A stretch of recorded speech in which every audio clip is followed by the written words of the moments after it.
নমস্কার বন্ধুরা, welcome to ইউনিকন। তো গাইস, এই ভিডিওতে আমরা কথা বলবো যে আইএসএল এর সেরা অ্যাওয়ার্ড গুলো কোন কোন প্লেয়ার পেল সেই নিয়ে।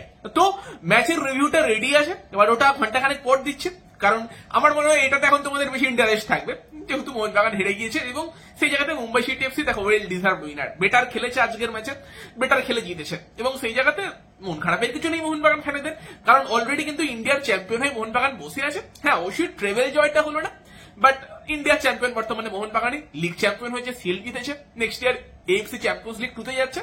তো মরসুম খুব ভালো গিয়েছে, মানে গর্ব করার মতো একটা মরসুম কিন্তু মোহনবাগানের গিয়েছে এবং সেই জায়গাতে ম্যাচের রিভিউটা ঘন্টাখানেক পর আসছে। তো এই ভিডিওতে আমরা কথা বলবো হচ্ছে আইএসএল এর সেরা সেরা অ্যাওয়ার্ড গুলো কোন কোন প্লেয়াররা পেল। প্রথমত যে অ্যাওয়ার্ডটা দেওয়া হয় সেটা হচ্ছে যে এই মরসুমের কোন মাঠটা সব থেকে ভালো ছিল, এবং সেই অ্যাওয়ার্ডটা কিন্তু পেয়েছে জামশেদপুর এফসির হোম গ্রাউন্ড। জামশেদপুর এফসি কিন্তু সব থেকে ভালো মাঠ, মাঠের অ্যাওয়ার্ডটা পেয়েছে। দেন তারপরের যে অ্যাওয়ার্ডটা সেটা হচ্ছে যে গ্রাসরুট অ্যাওয়ার্ড, মানে কোন টিম সব থেকে ভালো ইউথ ডেভেলপমেন্ট করেছে, ভালো ইয়ং প্লেয়ারদের নিয়ে কাজ করেছে, সেই অ্যাওয়ার্ড সেটা কিন্তু পেয়েছে এফসি গোয়া। তারপর একটা নতুন অ্যাওয়ার্ড কিন্তু এবারে দেওয়া হচ্ছে এলিট ইউথ প্রোগ্রাম অ্যাওয়ার্ড, যে অ্যাওয়ার্ডটা কিন্তু পেয়েছে ব্যাঙ্গালুরু এফসি। তো এই তিনটে অ্যাওয়ার্ড পেয়েছে জামশেদপুর, গোয়া এবং ব্যাঙ্গালুরু। এবং তারপর যেগুলো ইন্ডিভিজুয়াল অ্যাওয়ার্ড, সেই অ্যাওয়ার্ডগুলো যদি আমরা কথা বলি, সেখানে কিন্তু এবছরের লিগের ইমার্জিং প্লেয়ারের অ্যাওয়ার্ডটা কিন্তু জিতেছে বিক্রম প্রতাপ সিং। তো বিক্রম প্রতাপ সিং দুরন্ত মরসুম গিয়েছে, তোমার হ্যাটট্রিক করেছে, দারুণ মরসুম গিয়েছে, তাকেও বলতে হয় ওয়েল ডিজার্ভ এই মরসুমের কিন্তু ইমার্জিং প্লেয়ার বিক্রম প্রতাপ হয়েছে। এবং তার সঙ্গে সঙ্গে যদি আমরা কথা বলি গোল্ডেন গ্লাভস অ্যাওয়ার্ডের কথা, তো সেই গোল্ডেন গ্লাভস অ্যাওয়ার্ডটা কিন্তু জিতেছে মুম্বাই সিটি এফসির পূর্বেল আশেনপা।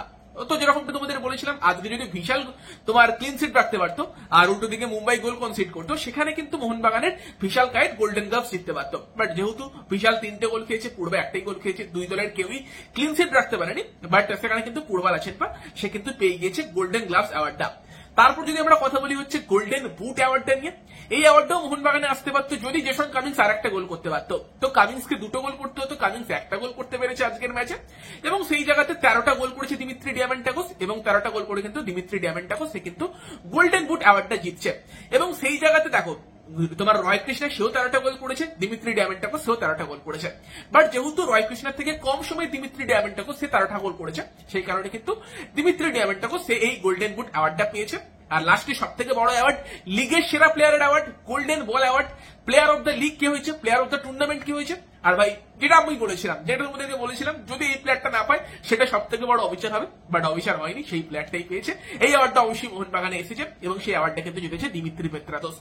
অসাধারণ মরসুম গিয়েছে, টিমকে আর কি আইএসএল লিগ শিল্ড জিতিয়েছে, এবং ফাইনালের ম্যাচে হয়তো খুব বেশি আমরা পেত্রাদোসকে পাইনি, বাট যে গোলটা মোহনবাগান করেছে সেই গোলটার ক্ষেত্রেও পেত্রাদোস তার অবদান ছিল।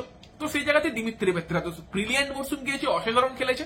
লাস্ট ইয়ারও এই অ্যাওয়ার্ডটা জিততে পারতো, বাট পায়নি, বাট এই ইয়ার কিন্তু ডেফিনেটলি সে যে অ্যাওয়ার্ডটা ডিজার্ভ করে সেই অ্যাওয়ার্ডটা পেয়েছে। দিমিত্রি পেত্রাদোস কিন্তু লিগের সেরা প্লেয়ারের অ্যাওয়ার্ড পেয়েছে, গোল্ডেন বল অ্যাওয়ার্ডটা জিতেছে। তো এগুলোই হচ্ছে আইএসএল এর সেরা কিছু অ্যাওয়ার্ড। কারা কারা জিতেছে তোমাদেরকে বলে দিলাম। যদি ভিডিওটা ভালো লাগে ভিডিওটাকে লাইক করে দিও, শেয়ার করে দিও, আমাদের চ্যানেলে প্রথম বারলে আমাদের চ্যানেলটিকে সাবস্ক্রাইব করে তার পাশের বেল আইকনটা অন করে দিও। আর ম্যাচের রিভিউ ভিডিওটা ঘন্টাখানেকের মধ্যে আসছে, 11:30 নাগাদ আই থিঙ্ক চ্যানেলে পেয়ে যাবে। তো চ্যানেলের সঙ্গে যুক্ত দেখো, আর ভিডিওটা ভালো লাগলে লাইক শেয়ার অবশ্যই করে দিও। তো চলো, বাই বাই, টাটা।